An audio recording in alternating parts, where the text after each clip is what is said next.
Good evening, ladies and gentlemen. Can we all please stand for the procession?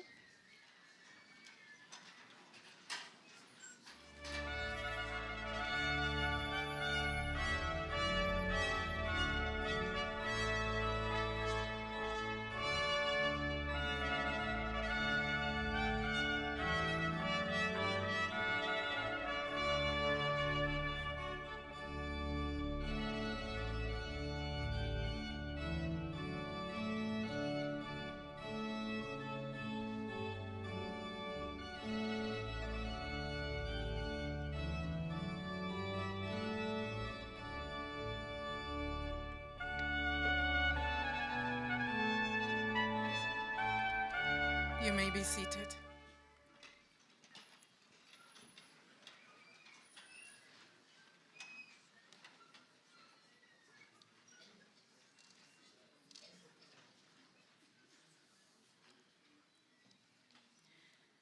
Good evening and welcome to everyone. My name is Professor Flavia Senkubuge, and it is my privilege as the Dean of the Faculty of Health Sciences to welcome all of you this evening to this very special inaugural lecture.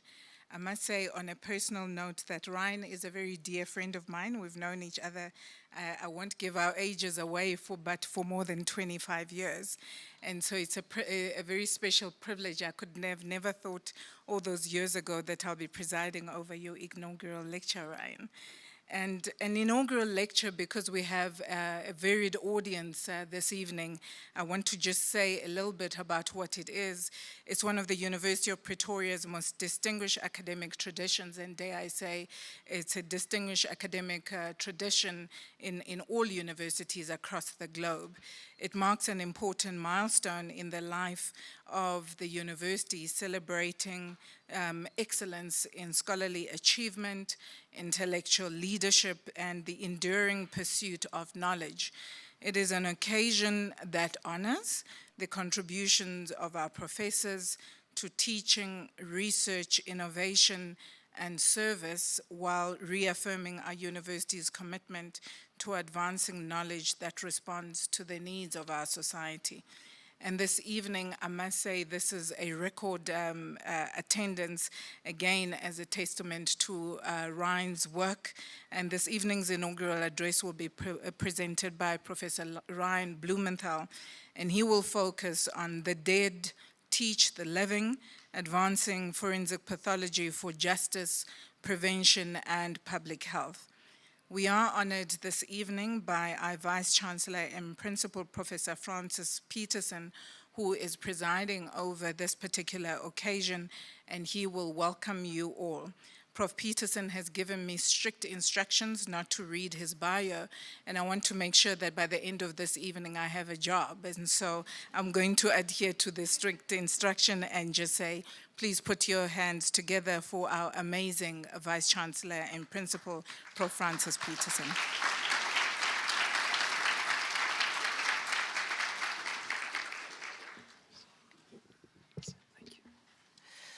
Thank you. Very well done, Flavia. Let me say good evening, ladies and gentlemen. And I must say, Ryan, I have done many of these inaugural lectures, not only here, but also in Free State and UCT. But this is some of the largest gatherings of individuals that have come and listened to inaugural lectures. So I'm certainly very much impressed. And that also just indicates the caliber of the work that you are doing. And we're certainly looking forward to listen to what you have to say. So it is my distinct honor to welcome you this evening to the inaugural lecture of Professor Ryan Blumenthal of the Faculty of Health Sciences. And as I have indicated earlier, Professor Blumenthal is a scholar whose life's work has quietly reshaped how we understand death, and through it, how we protect life. So there are a whole list of dignitaries that I need to welcome. And I look at the list and it seems to me it might be longer than your inaugural lecture, but nevertheless, I'll start because it's really good to recognize individuals and guests that attending this lecture. I'll start off by welcoming His Excellency Udeni Rajapaksa, who is the Ambassador of the Democratic Socialist Republic of Sri Lanka to South Africa, and he is accompanied by Mrs. Rajapaksa. So welcome to you, Ambassador. Members of the Diplomatic Corps, members of the University of Pretoria's executive, members of council, and also colleagues of Senate, Professor Ian Jandrell, who is the Deputy Vice-Chancellor, and I had many years that I had the opportunity when I was the Dean of the Faculty of Engineering at UCT to work with Ian Jandrell. So I also heard that he was your supervisor. So it's great to have you here, Ian. Members of the faculty, and also Ian's wife, Ms. Heidi Jandrell, is also here. Members of the faculty executive, that's now the Faculty of Health Sciences, which include also the chairs of the schools in the faculty. Reverend Razwan Vasile Tatu is also here. Members of the Pretoria Jewish community. Professor Gert Simon, who is Emeritus Professor of Forensic Medicine here at the University of Pretoria, and Mrs. Simon. Dr. Safas Hofmeyer-Rousseau, who is the acting head of the Department of Forensic Medicine here at the university, and also Mrs. Rousseau. Dr. Shirley Gina Stewart, who is the Chief Specialist and Head of Clinical Department in the Northern Region Forensic Pathology Services here in the Gauteng Department of Health, and Mr. Gina Stewart. Mr. Yakulo, who is the Deputy Director and Cluster Manager of the Northern Region Forensic Pathology Services, and Mrs. Lowe. Former heads of the department, that is now current heads of department, Mr. Ian McKechnie and Melanie McKechnie. Professor Ryan Blumenthal's father, Mr. Walter Blumenthal, accompanied by his wife, Ms. Bernadine Blumenthal. And then also Professor Ryan Blumenthal's mother, who unfortunately can't be here this evening, but we're doing some recording, and she will have the opportunity to listen and also to watch that. And I just want to wish her all of the best, Ryan. And then all of the other professors, colleagues, students, I know also from other faculties here at the University of Pretoria, but also from other universities. Distinguished guests and ladies and gentlemen. Now that was a mouthful, but I really would like to welcome all that are present here this evening. As the Dean of the Faculty has indicated, this evening marks a significant milestone, both in the academic life of the university and the distinguished career of Professor Ryan Blumenthal. Now, an inaugural lecture stands amongst the highest traditions of what a university can bestow to a staff member or an academic staff member. It marks an appointment to the rank of professor. Certainly, yet it celebrates something larger, the sustained intellectual leadership, the scholarly excellence, and the contribution to society that together define the professorate. And I indicated earlier that last night I had engagement with some students, and there were students from the Faculty of Health Sciences, and I did a little bit of marketing, Ryan, of your inaugural lecture.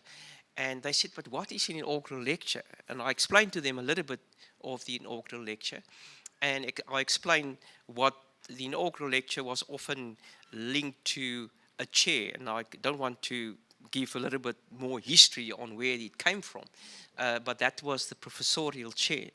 But what I said to them is that it's an opportunity for the professor to profess his or her work. So you have an opportunity to your colleagues, which are academics, but also to lay people in the public to indicate what do I profess, what is my subject matter. And what provides often confidence is the fact that you would know about that subject matter much more than anyone here. So, and I think that also provides a level of confidence. But that's really the understanding of that tradition that often universities have when we talk about the inaugural professorial lecture. So here at the University of Pretoria, we firmly believe that a university fulfills its greatest purpose when the knowledge it generates transforms lives, but also advances society and answers humanity's most complex challenges. And our scholars are called to expand the frontiers of what we know, just as importantly, to ensure that this knowledge meaningfully finds its way back into the public good. And there are few who embody this calling as fully as Professor Blumenthal. So in his inaugural lecture entitled "The Dead Teach the Living, Advancing Forensic Pathology for Justice, Prevention and Public Health," captures in a single phrase the remarkable power of forensic medicine to illuminate truth that reach far beyond the autopsy table. This is a discipline with roots stretching back through early Chinese, European, and Middle Eastern medical practice, standing always at the meeting point between law and medicine. Professor Blumenthal reminds us this evening that every medico-legal investigation opens a window of opportunity to deepen scientific understanding, strengthen justice, inform public policy, and ultimately to save lives. Forensic pathology occupies a unique position at the intersection between medicine, science, and also the law. It demands scientific precision, intellectual rigor, ethical integrity, and a profound respect for human dignity. Through the patient, careful investigation of sudden, unexplained, and unnatural death, forensic pathologists establish the facts surrounding a person's death, and in doing so, generate the evidence that shapes safer societies, strengthen our criminal justice system, inform strategies to prevent injury, and advances the cause of public health. Professor Blumenthal's scholarship reflects the broader vision in what I would say the most tangible ways. Across 4 distinct areas of inquiry: suicide, lightning fatalities, electropathology, and the reform of forensic systems, he has built a body of research that speaks directly to preventable death while contributing to more effective forensic practice and evidence-based policymaking. His work stands as a testament that the careful study of mortality, at its core, an investment in protecting life itself. This contribution aligns directly with the United Nations Sustainable Goal number 3, which focusing on good health and well-being. By improving the quality of death investigation, identifying preventable risk factors, strengthening medico-legal systems, and informing interventions that reduce avoidable mortality, forensic pathology makes an indispensable contribution towards communities that are healthier, safer, and perhaps more resilient. Professor Blumenthal has built a reputation as an accomplished forensic pathologist, an internationally respected researcher. He's equally an educator, a mentor, and an academic leader committed to advancing both scholarship but also professional practice. His career embodies the values that we hold firmly as a university. We would never compromise excellence, focus on innovation, integrity, compassion, and very importantly, service to society. And as we gather this evening, we celebrate a great deal more than one scholar's individual achievement. We celebrate the transformation, or I would say the transformative power of research, the enduring value of scientific inquiry, and the vital role that universities play, such as ours, in shaping a more just, healthier, and evidence-informed world. So, Professor Blumenthal, on behalf of the University of Pretoria, I extend our sincere congratulations on this well-deserved milestone. We are immensely proud of your achievements, and I deeply appreciate your outstanding contribution, not only to the Faculty of Health Sciences, but to our university, to the forensic sciences, and to the communities your work continues to serve. May those who have passed continue to teach the living, and may your work continue to guide us towards that safer, healthier communities for years to come. So, ladies and gentlemen, it is now my great pleasure to invite Professor Ryan Blumenthal to deliver his inaugural lecture. And Professor Blumenthal, we're certainly looking forward to that lecture, and I would like us to put our hands together as I call Professor Blumenthal to the podium.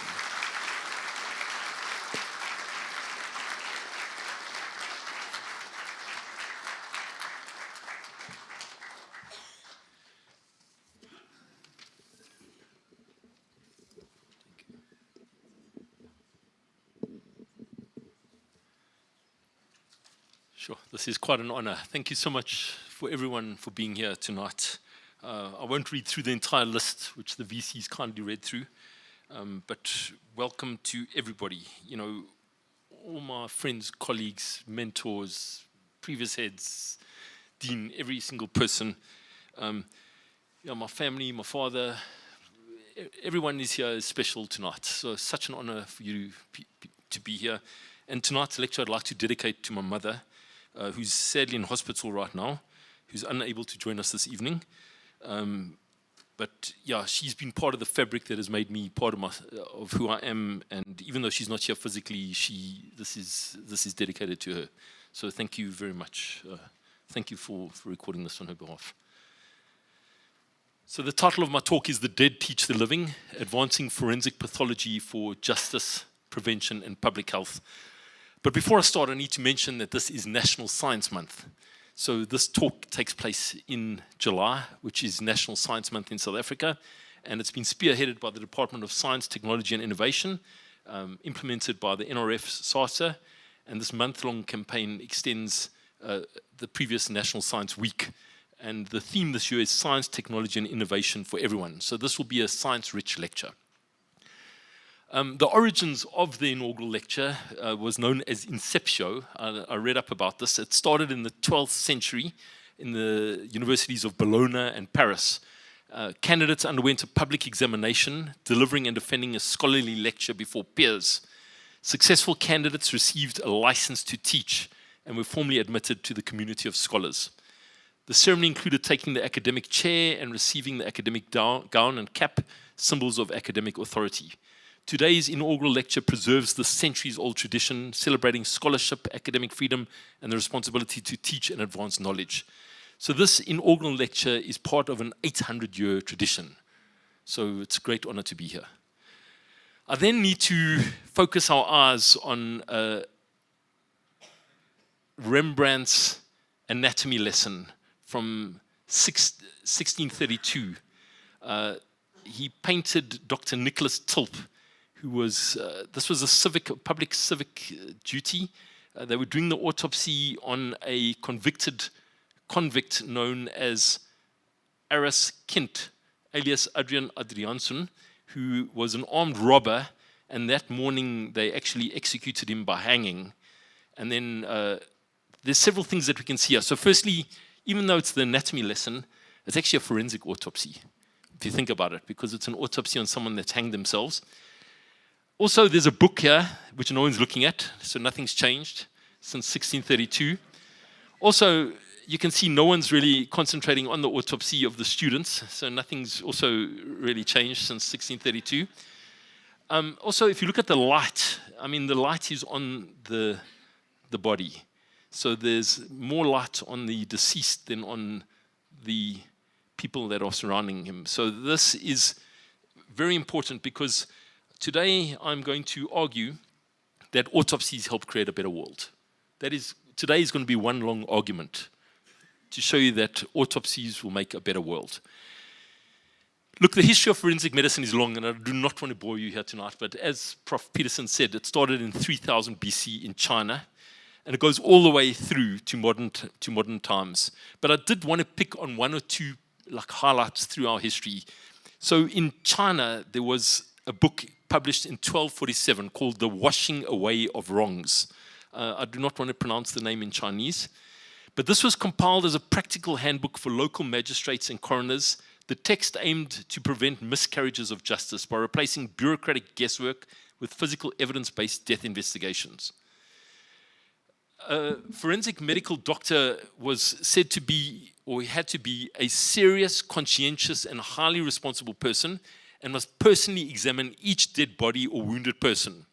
The particulars of each case must be recorded in the doctor's own handwriting. No one else is allowed to write his autopsy report. He must not avoid performing an autopsy because he detests the stench of corpses. He must refrain from sitting behind a curtain of incense that masks the stench, or let his subordinates do the autopsy unsupervised, or allow a petty official to write his autopsy report, leaving all the inaccuracies unchecked and uncorrected. So look, the philosophy of forensics around the world is technically the same. It's born from the need for justice. Legal medicine has had to adapt to a succession of scientific, technological, sociocultural, and legal contexts throughout history. And as a branch of science, it's in constant evolution. On it depends the honor and freedom of people. Although there are differences between countries, the philosophy is always the same. It's the application of medical knowledge and methodology for the resolution of legal questions and problems for individuals and societies. Without good legal medicine, there can never be good justice. So look, the duty of a forensic pathologist is to safeguard their community. It's to bring the accused to justice. It's to exonerate the innocent. It's to help give closure to the next of kin. Yes, this work takes its emotional toll. It is not for everyone. We all have to make incredible sacrifices in our lives, yet the work has been rewarding, and I would do it again in a heartbeat. So what can you hope to learn from a forensic pathologist? I like to think we're good at attention to detail. Evidence is our world. We question everything. We've got systemic approaches. We document everything. We work with other experts. We do not know it all, and we just want to make the world a better place than what we found it. That is our duty, to leave the world a better place than what we found it. Now, one of my absolute heroes was a gentleman called Lester Adelson, 1914 to 2006. Dr. Lester Blaib Adelson was a pioneering American forensic pathologist and a leading national authority on legal medicine. He served as the chief deputy coroner of Cuyahoga County for 37 years. And he revolutionized courtroom testimony by becoming the first pathologist to introduce color slides of injuries to a jury. He also authored The Pathology of Homicide, which served as a definitive textbook for physicians and lawyers for decades. Now, I want to give you three of what I think are his best quotes, if I may, just to set the scene and tone for tonight's lecture. I need to take a sip of water. In the autopsy room, we see people with their naked bodies. When families see us, we see their guilt, grief, and greed. We see families with their naked souls. regardless of color, race, sex, or the shape of your nose, everyone has the same red-blooded autopsy, and tears shed for lost loved ones are equally salty. We see what connects us, not what divides us. You don't become hardened to death, you become more sensitive to it. Now, there's another role of forensic pathology which has become lately, and that's the public health role of forensic pathology. And Gary Simmons is a forensic pathologist from the USA. In 1992, he made a paper where he described the death of a 26-month-old girl involving an electric power car window. The girl accidentally pushed the electric power car button and got strangled between the glass and the car. And he published this, thereby highlighting the public health hazard of electric power car windows. And without realizing it, public health pathology was started. So death investigation system might better be called community and public safety pathology. Because no matter what activities humans may be involved with, things will go wrong, deaths will result, and the forensic pathologist will be expected to answer why and what might have been done to prevent needless deaths. Many of the campaigns that you know started from the forensic pathology table. The Back to Sleep campaign. It's forensic pathologists that worked out that it's better to put your baby to bed on their back than on their front. You can trust me on this. They last a bit longer. SIDS, sudden infant death syndrome. When thunder roars, go indoors. The lightning campaigns. A lot of the tobacco control campaigns and now the vaping campaigns came from autopsy tables. HIV/AIDS awareness and prevention campaigns came from the autopsy table. A lot of the traffic safety campaigns and the vaccination campaigns came from the autopsy table. So here's some signs of, lightning prevention. Now in Golden Gate National Bridge, they think there's been over 2,500 deaths since inception, and only 2 years ago they put a safety net. So now if you jump off the bridge, you'll merely fracture your ankles. However, lives will be saved, thanks to forensic pathologists.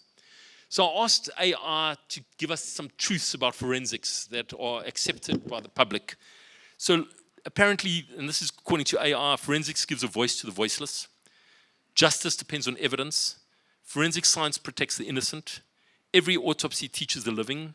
Science builds public trust. Accurate death data saves lives. Human rights do not end at death. Disasters will test a nation's forensic capacity. And forensic science is essential to national infrastructure, and the dead teach the living. So now knowing this background, I would like to begin my lecture. And because today is about my raison d'etre, apparently that's how you pronounce it, your reason for being, your reason to be, your raison d'etre. So where you fit in on this entire journey. So also I asked AI, who am I? Because sometimes you forget who you are. So according to one of the versions, I won't tell you which one, or if it's paid or unpaid, I'm apparently a forensic pathologist, educator, researcher, author, and lifelong student driven by insatiable curiosity. My work lies at the intersection of medicine, science, law, public engagement, driven by a simple belief that the dead have much to teach the living. And whether investigating deaths, advancing forensic pathology, researching lightning, teaching students, or communicating science to the public, my mission has always been to pursue truth, serve justice, and leave the profession stronger than what I found it. Now, I cannot begin the lecture without discussing my mentors. And there's a concept in German called Bildung. I don't know if I'm pronouncing it correctly, Bildung. It's a German ideal that true teaching shapes the whole person, with each mentor leaving part of their knowledge, character, and values in the next generation. It means self-cultivation, personal formation, and lifelong learning. It goes beyond simple schooling or job training to describe how a person grows into a complete, wise, and responsible human being. To teach is to leave footprints. Every great mentor leaves something of themselves to those that they teach. You've got to leave more of yourself if you're successful, and experts create more experts. So I need to start off with my mentors. Now I have several mentors, and many of them are in the audience today, and I cannot mention all of you. I would like to discuss my immediate mentors, if I may. So when I started this field some 27 years ago, Prof. J.D. Loubser was the head of department from 1975 to 1997. He was my first exposure to forensic medicine. So he needs acknowledgement. And then I was under Professor Gert Simon from 1998 to 2022. Prof. Simon, ultimate mentor for me. Thank you, sir. I cannot see you in the audience, but thank you, sir. And now Dr. Rousseau, Dr. Sir Frost Rousseau from 2022 to present. Very humbling, keep me grounded. Thank you, sir. Thank you. And then I have my electrical engineering mentors. So when I started the field, first met Dr. Ralph Anderson in his old age home over a whiskey. We looked at the tent that was struck by for the St. Catherine girls. He actually showed me the tent and the pole, and he made me read as much literature as I can. He says, you cannot call yourself an expert unless you've read all the literature. So Prof. Ralph Anderson, and he was 92 at the time. And then Prof. Jandrell. I mean, without you, sir, none of this would have happened. I mean, I did my PhD under Prof. Jandrell. Prof. Jandrell and his lovely wife Heidi are here tonight in the audience. Thank you for all your guidance and mentorship. And Mr. Ian McKechnie, the wise Ian McKechnie. You know, when I have a real problem, it is he that I go to, him and Melanie, his lovely wife. So God bless you guys. Thanks for being in my life. And then they're my international mentors, the Lightning community, Prof. Chris Andrews from Australia, a polymath of note. I mean, this guy, you name it, he's done it. He sings opera, he's an anaesthetist, a GP, an electrical engineer, you name it. Dr. Ronald Holler, World Authority epidemiologist, and then the mother of lightning, Prof. Mary Ann Cooper, whom without her, she guided me a lot. And here is a photo that I thought was fascinating, taken in 2007 in Paris. And then we recreated the photo in 2018 in Poland in the exact same positions. And you can see the Platinum Club starting.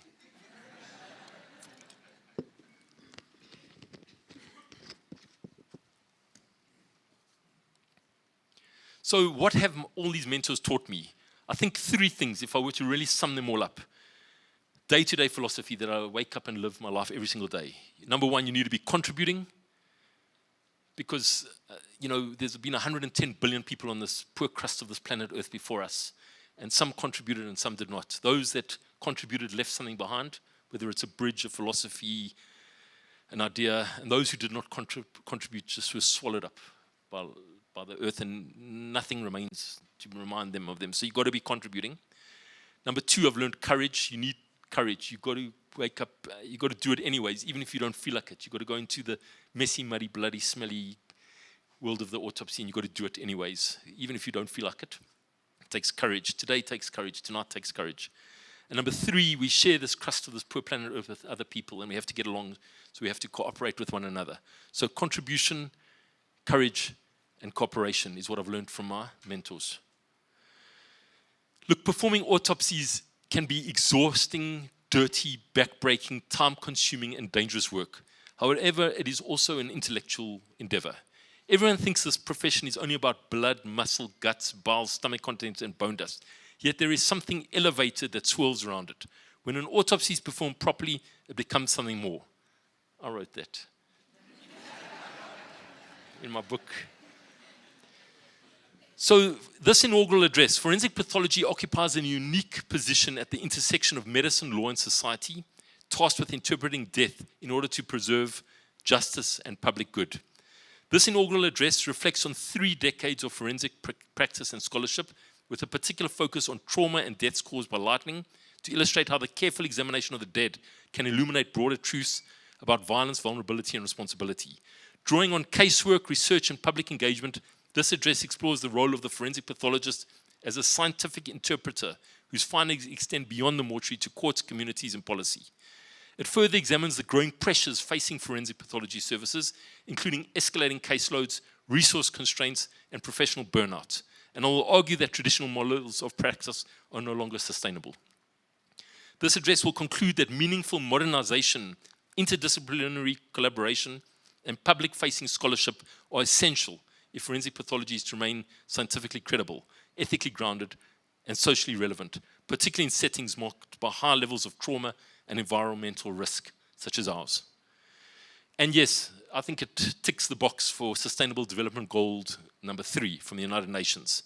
So it's good health and well-being by helping to reduce preventable deaths and promoting safer communities through evidence-based interventions. We shouldn't see the same type of death twice, the same type of unnatural death twice.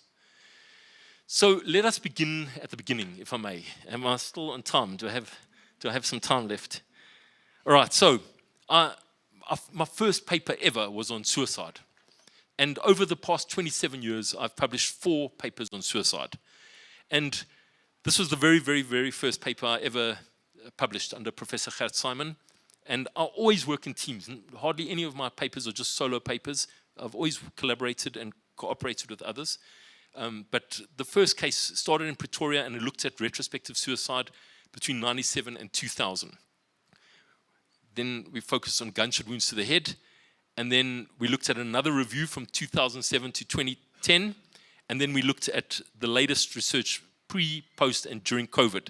So just to summarize, I've been working on suicide for nearly 3 decades, from 1997 to 2024.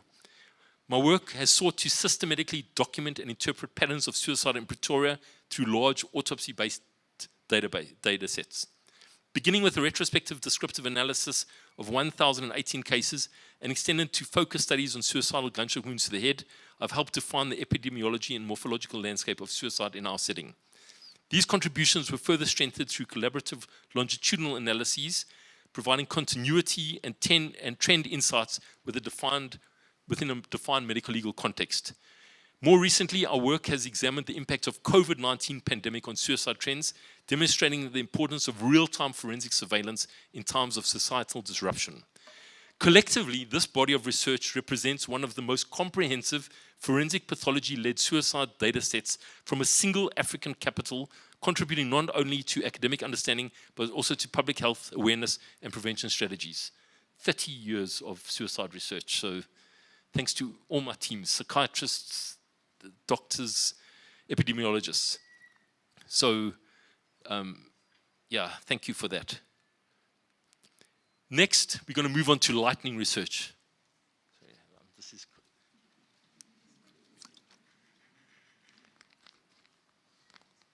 And I must thank Prof. Simon for this, because I walked into his office one day and I said, Prof, what's next? And he told me lightning. So thanks to Prof. Simon for inspiring me. And the first thing I ever learned about lightning is how to spell it. Every expert needs to know how to spell lightning. So, yes, I've worked with teams. We've published a lot of books on lightning. The Auerbach Wilderness Medicine textbooks, we've contributed to the 6th, 7th, and now the 8th edition of Auerbach's Wilderness Medicine. And when you study something, you realize that the sea gets deeper as you go further into it. We then went on to publish the lightning and electrocution chapters in the Handbook of Forensic Medicine, the Encyclopedia of Forensic Medicine, the Encyclopedia of Forensic Sciences, a host of papers on lightning.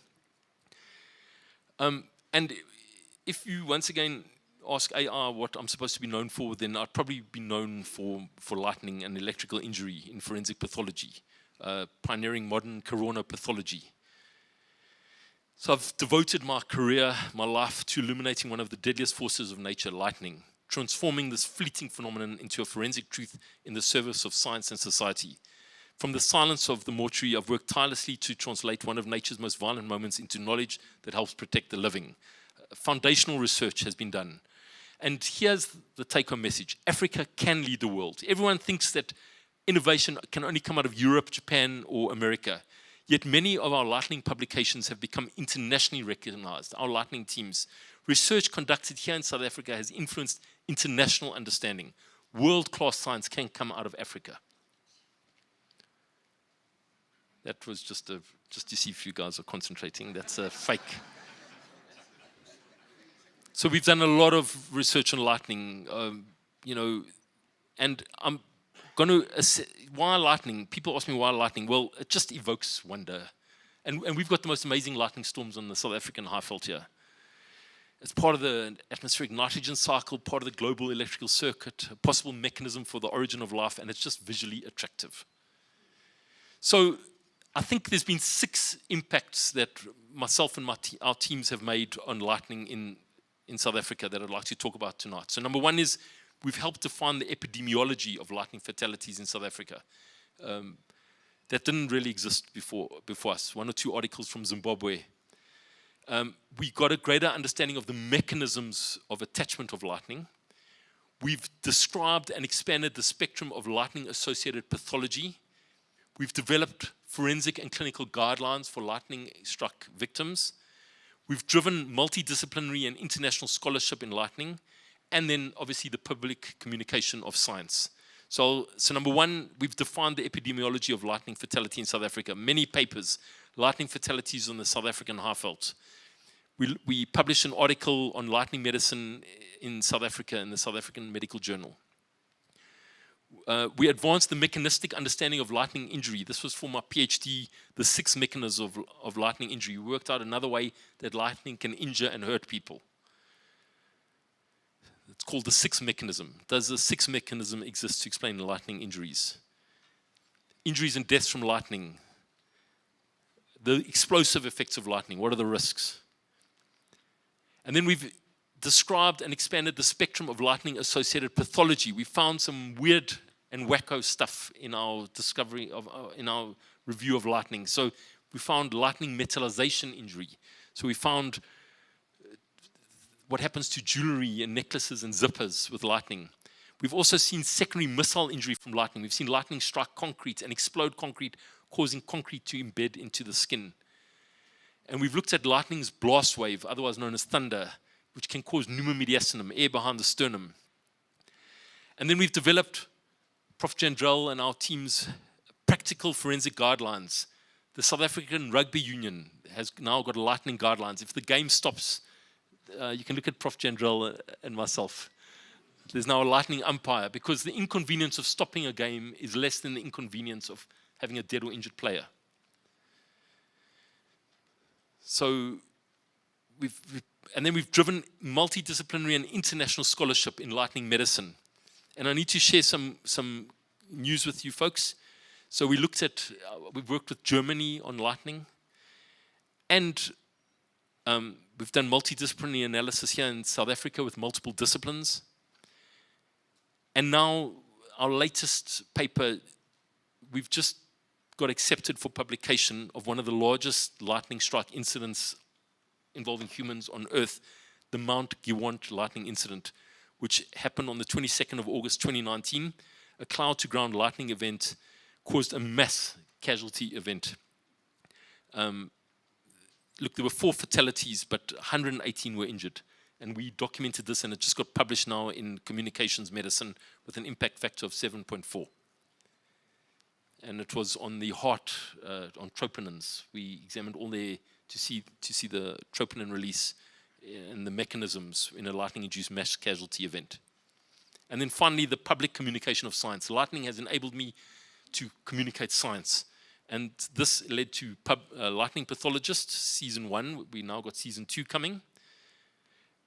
So that hopefully has saved some lives. And the communication of science led to some awards. So I won the following awards for communication of science, the NSTF award, and Google acknowledged me as a public figure in 2024.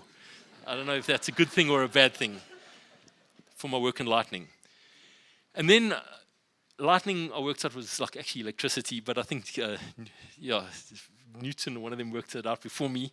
But the next logical step was to go into electrocution research.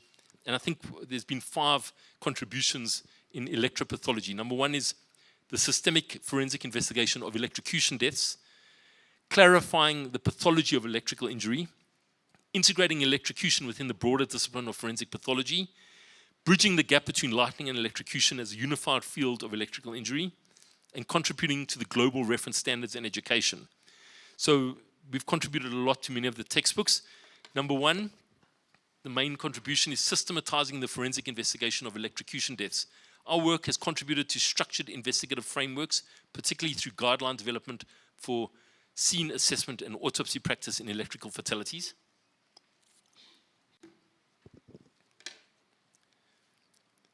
We've done a lot of research on that. We've clarified the pathology of electrical injury. We've found some very unusual stuff over the years, bone marrow embolism with Prof. Simon on electrocution. So through scholarly synthesis and authorship in major reference texts, we help consolidate the morphological spectrum of electrocution from subtle electrical marks to extensive internal injury patterns. So here's bone marrow embolism in the lung due to electrocution. That was quite a fascinating case. And we've integrated electrocution within the broader discipline of forensic pathology. By embedding electrocution within major international textbooks and encyclopedias, we've contributed to its formal recognition as a core domain within forensic medical practice. And we've bridged the gap between lightning and electrocution as a unified field of electrical injury. A central theme of our work has been to conceptually and practically integrate natural and man-made electrical phenomenon, emphasizing shared mechanisms and diagnostic challenges, and the word is electropathology. So electropathology is now like a new and developing field. 5, we've contributed to global reference standards in education. Through repeated authorship in leading international handbooks and encyclopedias, we've helped shape the way electrocution is taught, understood, and applied in forensic and medical legal contexts worldwide. Recently, I was at the IFS and I gave an electrocution workshop, which was quite well attended. So my colleagues and myself, Dr. Mbocha, Dr. Sol, we've published some unusual case studies involving electrocution, such as a double-death electrocution in the bathtub. Very tragic case of a mother and a child who were heating the bath water with an electrical urn, and the electrical urn fell in the bath, and they both sadly died. My next topic is fauna and flora deaths. So this is over 27 years. I've grouped them. And this photo is thanks to Mr. Julian Pockroy. Thank you. So I've got a fascination in threats posed by small creatures and threats posed by large creatures. I don't know where humans fit in here. But over the years, we've done a lot of research in our department regarding deaths by dogs, wasps, wild animals. So these are some of the publications over the years. We looked at dog bites, and with Professor Herman Burnett and the odontologists, we could find out a way to remove a dog bite off a human. The individualization of a dog bite, so we could work out which dog did the biting. And then we had a black mamba death, where a snake handler was accidentally nicked by the fang of a black mamba. And this led to an international assessment of how black mamba venom works. Because he didn't die from envenomation, he had like an anaphylactic reaction, and he was being sensitized by the dried venom on the glass of the snake. And this led to an international he was being sensitized through his nasal mucosa from expressing snake venom, and then he had a sudden prick to his finger, which caused anaphylaxis. So this led to an international collaboration. And now recently we had a case where a solitary wasp stung a 42-year-old male on the top of his foot. This was done with my colleagues, Dr. Polotrowski, Dr. Mbocha. We had a small solitary wasp sting a 42-year-old male on the top of his foot, and he died. Very tragic case. There were 5 kids in his family. The previous 4 had died in a car crash, and he was the last one living. And then he gets taken out by this small solitary wasp. And then trying to find out what this wasp was. I think this wasp traveled more in death than it did in life. And I must thank Dr. Mbocha for this. The reason we discovered that this individual died was due to Conus syndrome, which was described after the Greek cardiologist George Conus. So it raised his vasoamines and he had a plaque rupture. So it wasn't even anaphylaxis. And thanks to my colleagues for that case. And then we also had a very unusual case of rickettsiosis from here in Wonderboom South. We had a case presented as this gentleman thought he was bit on the back of his neck by a small spider. Meanwhile, it turned out to be a kennel tick. And he died of rickettsiosis. So, sometimes the first presentation is death. And that's why I like to think of us as public health pathologists. It gets to us before it gets to the clinicians. And then there's toxicology research. So toxicology in forensic pathology is not merely the science of detecting substances. It is the art of interpreting ambiguity in the interface between life and death. We are often confronted with biochemical paradoxes. We published probably one of the highest ISI index we ever published in with Prof. Tahir Pillay. We had a post-mortem hypoglycemic dilemma that reminds us that you've got to really look deeper. But this case report, it was a persistent hemoglobin F in an adult who suffered DKA. And this got published in a high ISI journal, and also working with teams. And then we've had cases of methanol poisoning, transdermal fentanyl. We know that fentanyl is a big problem in the USA. We've started seeing cases here. And ethanol, every single day we see ethanol. I don't think there's alcohol tonight, just by the way. Together, these cases underscore a central truth. Toxicology is not just about substances, it's about human stories.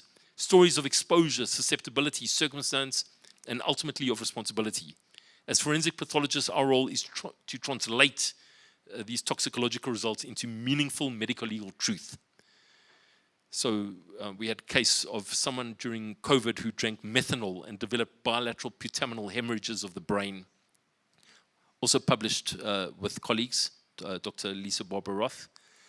We had a case of a couple that had a suicide pact, and then they put transdermal fentanyl patches over themselves, as an end-of-life situation, and we published on that. And then we've done cases of ethanol in Garankuwa with my colleagues from Sefako Makgatu, Dr. Marno Duplessis and Kevin Khlayise. And then we've got weapons research. We've done a lot of research into weapons. So our research into weapons reminds us that the boundary between lethal and non-lethal is often a misconception. From full metal jacketed mild steel core ammunition, which is unpredictable, to so-called less than lethal weapons, which frequently produce fatal outcomes, the forensic pathologist stands at the interface between design intent and biological reality. Our role is not only to document injuries, but to challenge assumptions, inform clinical practice, and ultimately shape safer weapons use and policy. So my colleague, Dr. Rousseau, and myself published a very unusual case of full metal jacket, mild steel core ammunition, where it was a taxi violence case and someone was shot from multiple angles, and we found very unusual projectiles inside the victim. And then we had a very unusual case where a piece of glass penetrated the skull, almost like a projectile. It was a projectile. And then we wrote a paper on less than lethal weaponry, because we've seen with law enforcement, sometimes the weapons used can unfortunately lead to death. So we looked at less than lethal weaponry. So this is also one of our fields of interest and expertise. And then I've got miscellaneous research, because not all research fits neatly into predefined categories.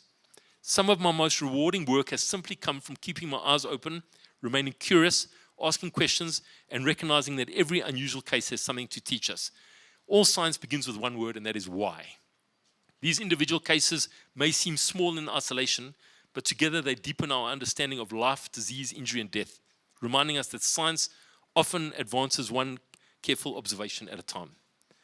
So I had the most unusual case where someone from a psychiatric institution decided to end their life with a fire extinguisher.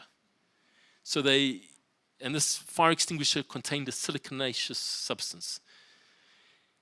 Anyway, the fire extinguisher blasts through the airways and the lungs, and what we managed to solve was a decades-old problem called the Macklin effect.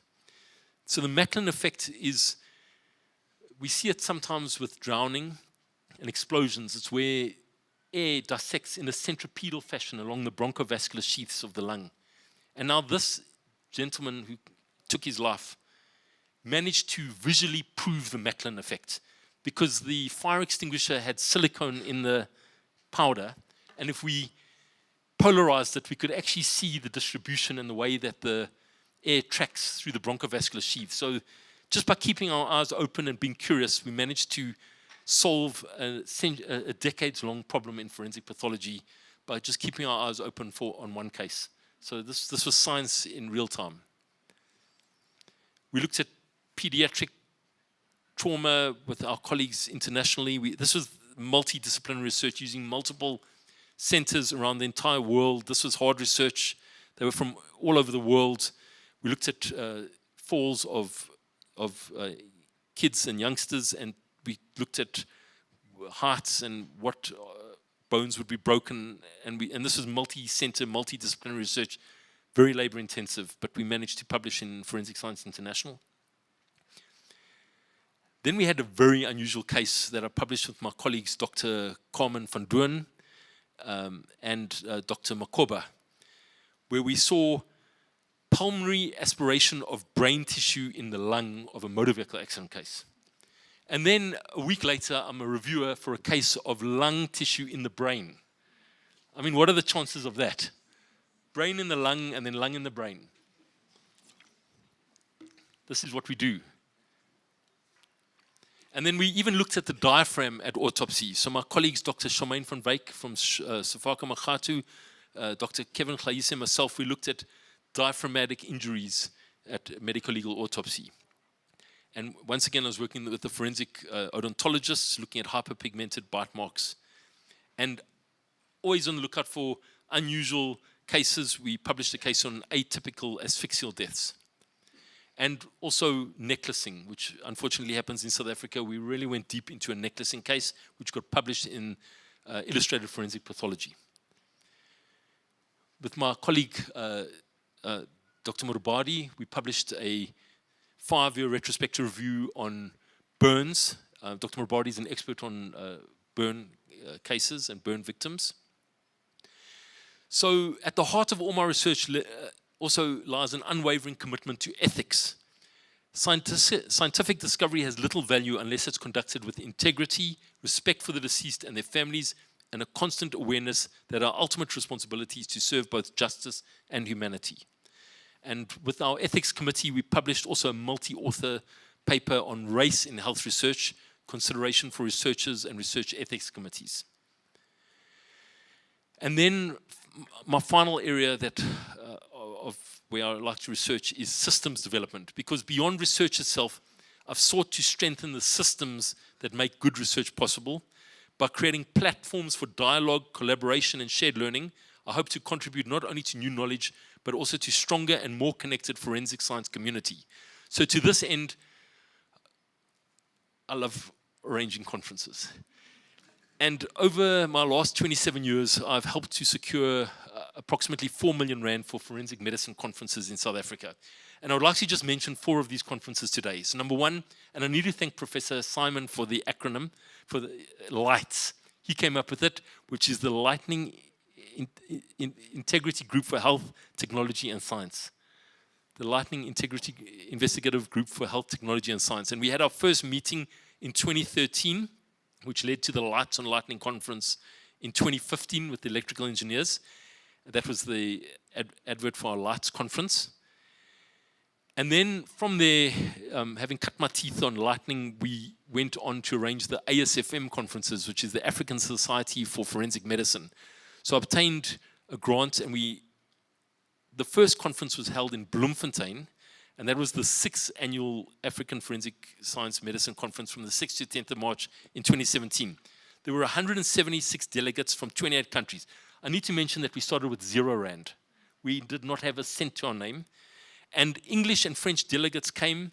We hired translators, and we had some heavyweight international keynote speakers. We had Prof. Pollen from Canada, Prof. Bear from Hong Kong, Prof. Cordner from Australia, Prof. Joy Carter, the first female black forensic pathologist in America, and Prof. Maslin, who helped create the Minnesota Protocol, which is what we use for torture cases. They were all in Bloemfontein. And then, having followed up on this, now that we knew what we were doing, we decided to host another ASFM conference, and that was here in Pretoria. I don't know if you remember this. And also, we started with almost 0 rand, but this was the 12th Society of Forensic Medicine conference here in Pretoria at the CSIR Convention Center. This time we grew to 276 delegates. There were 24 sponsors on board, and we had some real heavyweights from overseas. We had Dr. Catherine Maloney, medical examiner from USA, from New York. We had Dr. James Caruso, who did autopsies on the space shuttle program. We had Sir Chris Mulroy, he's now been knighted from Canada. Dr. Lorraine du Toit-Prinsloo, expat South African from our very own department, who's now one of the heads in Australia.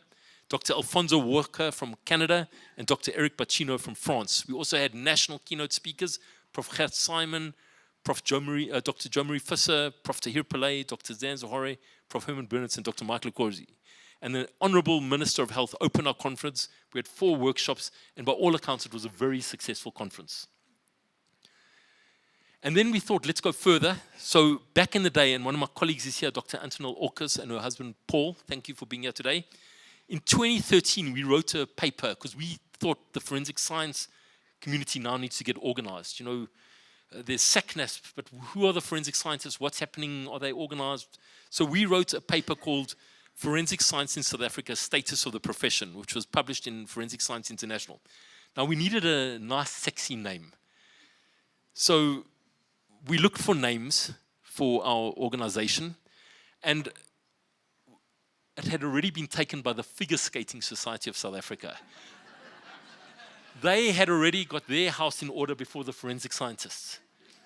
So eventually we found a name, and it's now SARFS. And SARFS is well and truly well run. Dr. Tubby Sol's here, Stefan Janssen van Vuren, under their capable leadership. But this paper led to the foundation of SARFS on the 16th of April 2018. And now we have a structure for forensic scientists in South Africa. And I was one of the founding members. And then we went further and we formed AFSA, which is the African Forensic Science Association, which is like SARFS but for Africa. And I was one of the founding members of that, and that was formed in 2022, also by Dr. Olkes. Thank you for that. So the future of forensic medicine, I mean, it's not all doom and gloom. What does the future hold? So I think it's rich with opportunity, because as technology advances and our understanding deepens, the dead will continue to teach the living. It will guide us towards better science, better justice, and better prevention for generations to come. And I would like to close by mentioning the research I'm doing with our engineering department, with Prof. Wayne Stein and Similu, who's also in the audience, with SMUF. Now, SMUF is a mobile quadruped agile dog, a robotic dog, and it's got different payloads on its back. So it's got sensors, it's got camera. It didn't have sound, and you'd think you wouldn't need sound, but some of our scenes you need sound.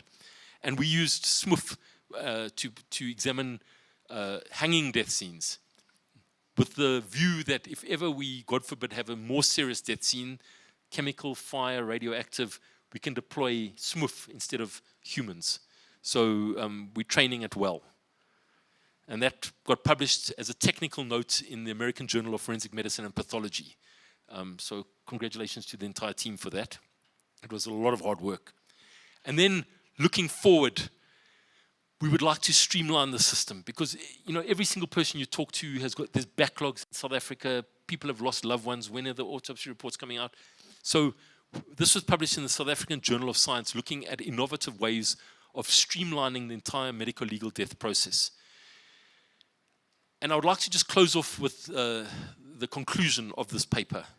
So the forensic autopsy, in many respects, remains rooted in medieval practice.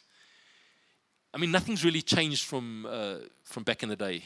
In today's world of escalating caseloads, human resource shortages, and increasing demands on forensic pathology services, this traditional model has become unsustainable. Forensic pathologists now face mounting fatigue and burnout, while institutions struggle with severe staff shortages and growing backlogs. In resource-constrained and resource-depleted environments, the challenge is not only to keep up with the workload, but to preserve the integrity and quality of the forensic system itself. All this must be done while upholding standards and ensuring that the forensic autopsy is adequate, whatever that means. Look, despite the ongoing constraints in funding and personnel, forensic pathologists remain committed to delivering high-quality work with meaningful societal impact, even as we continue to advocate for the sustainable infrastructure that our communities so urgently require. Using modern tools such as advanced imaging, molecular tests, artificial intelligence, robotics, and data analysis, together with better staffing and clear and intelligent policies, the forensic autopsy can be modernized and strengthened. I sincerely believe this. And if decisive action is not taken to streamline the entire process, the medical legal investigation of death, the forensic autopsy, to expand forensic pathology training, improve public sector remuneration, and implement teleforensics and task sharing, South Africa runs the risk of near total collapse of timely and reliable medical legal death investigation services. Such failure would critically impair the ability to render a quality forensic pathology service, deliver justice, ensure public safety, protect vulnerable communities, and provide closure to bereaved families. So my take-home message today: a nation that invests in forensic science invests in justice, public health, human rights, and the safety of future generations. Before I close off, there's a frequently asked question. Do I get depressed? How do I relax? How do I de-stress? These are questions that people ask, and I would like to finish off that you must never lose who you are and the person that you are. I like writing books. This is how I relax. I've written a lot of African fiction books, and I've written some books on forensics to communicate science, to share with the communities of what happens in our day-to-day lives. I'm a sleight of hand magician. Yes, I have met Copperfield. I like my mountain biking. I've done 10 Swanee to Sea races. I've fractured wrists, but it's good to get out into nature. You can never be bored or depressed when you see how wonderful this world of ours is. You just need to step out the mortuary to realize how wonderful this world is.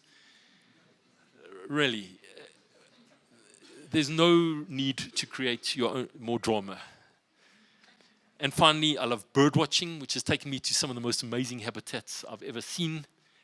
Because there's so few birds left in our modern world. You've got to go to the edges of nature to find the really special birds. And finally, I love chess. And with that, thank you for your time.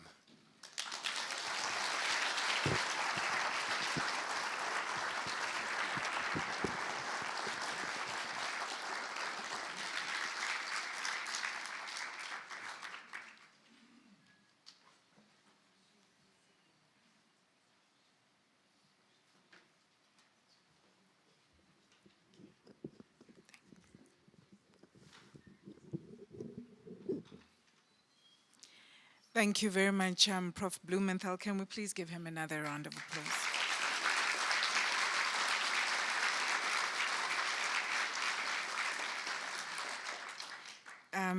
Prof. Blumenthal, this evening you have reminded us that forensic pathology really extends far beyond the determination of the cause of death, first of all.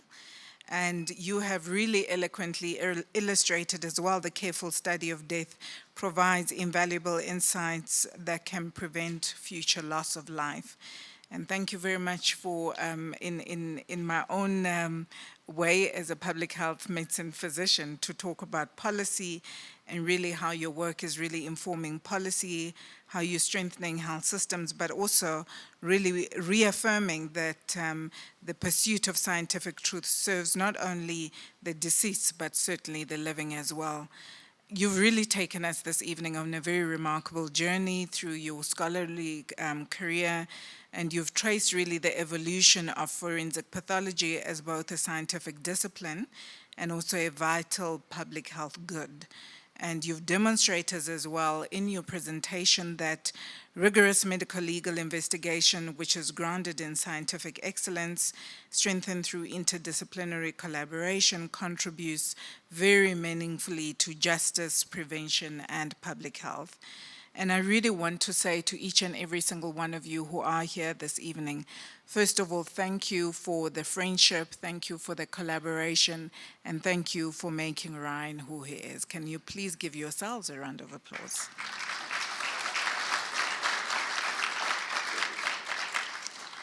No scientist is able to do the work that they do all by themselves, and I'm glad, Prof. Ryan, that you ended off by really showcasing the full humanity of who you are. And I'm sure that you know, the colleagues who are here in the room, your family and your friends, have kept you grounded and have really given you your reason why, your raison d'être. And so, in a way, on behalf of the Faculty of Health Sciences, I want to borrow your words. Thank you for your contribution.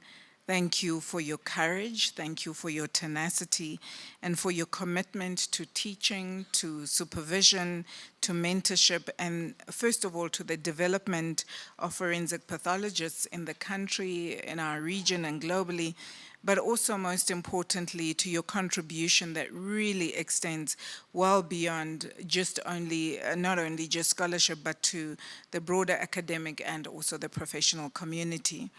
And I must say that I have watched you over the years, and I'm very delighted that in those preliminary conversations about public health, you've incorporated this amazing discipline into your work, and you've really advanced the science of forensic pathology in our country and certainly internationally. And I always say to colleagues that you call yourself, you know, that you're surprised that colleagues recognize you as a celebrity, but you really are.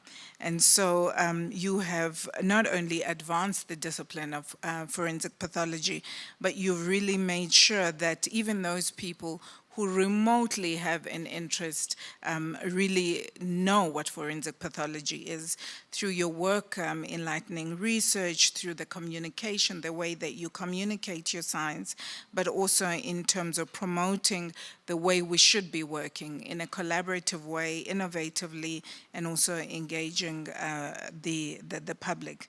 And I want to thank you on a personal note for really making sure that Africa can lead the world. Can we give him a round of applause?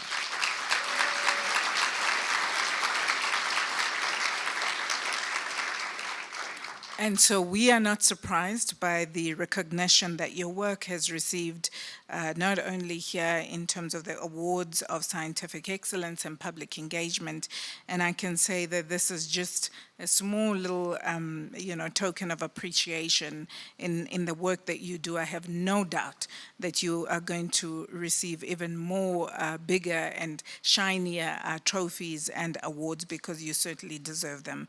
And so on behalf of the faculty, first of all, let me thank all your friends and the entire Blumenthal family for your support for Prof. Ryan, and thank you for lending him to us. And I want to also thank you, all of you, the students, the colleagues from the forensic pathology, and I know Ryan works with the colleagues at WITS, at UCT, at our sister university, SMU as well. All of you, thank you very much for your collaboration. You know, reaching this particular academic milestone, one can never ever do it alone, but you always work in teams. And thank you very much for recognizing the University of Pretoria, and especially the work that Prof. Ryan Blumenthal does as a meaningful partner to the work that you also do. And so we want to thank you, Prof. Blumenthal, for sharing your work, your insights with us this evening. And we really look forward to your meaningful impact. You can be assured of the support of the faculty, and not only ensuring your own personal success, but holding hands with you in ensuring that the discipline of forensic pathology is well recognized in our country, and also that the clarion call that you made in your last slide, that we take it forward and make sure that we support this particular discipline. And so I want to say thank you very much, Ryan, and I also want to really acknowledge the support of everybody. Today would not have been possible without the Faculty Executive Committee. I did see the Deputy Dean of Stakeholder Relations, Prof. Somapile. I also think I spotted Prof. Vanessa Steenkamp, and our Acting Deputy Dean, Research and Postgraduate Studies, Prof. Joyce Shirinde. Thank you very much, colleagues. And I also want to say thank you very much to our faculty manager, Karen Dupree, who really weaved magic to make sure that Louis from Louis Kluter Productions, who are behind me, are here this evening to make sure that Ryan's mom is able to see Ryan's inaugural lecture. So I want to say thank you to Louis Productions for being here at such short notice on behalf of the faculty. We really appreciate it. And I really want to say again to the colleagues who arrange everything, first of all to Sam, this is her last inaugural that she has, that she's organizing, and Sam has been doing this for a number of years with exceptional attention to detail. So I don't know where Sam is, I think somewhere at the back there. So thank you so much, Sam. Thank you to Shadi and the entire team, Fiona, Moses, Camilla, Amos, Cindy, Lindiwe, Jackie, all of you, thank you very much. And I really want to, in a special way, thank this amazing faculty for making sure that today really went ahead with no glitches. And so distinguished guests, colleagues, students, friends, and family, thank you very much for joining us this evening. As our VC says, this is a record number of audience. And so I'm hoping then that the photographers have taken very good pictures for Prof. Ryan, because he is a celebrity. And so we have to make sure that he posts it in all his social media. And Ryan, this is a real testament to the incredible work that you do. And I want to say to you, you really deserve it. And so colleagues, please join us for refreshments afterwards. And I want to say thank you on behalf of the faculty. Travel safely and good evening.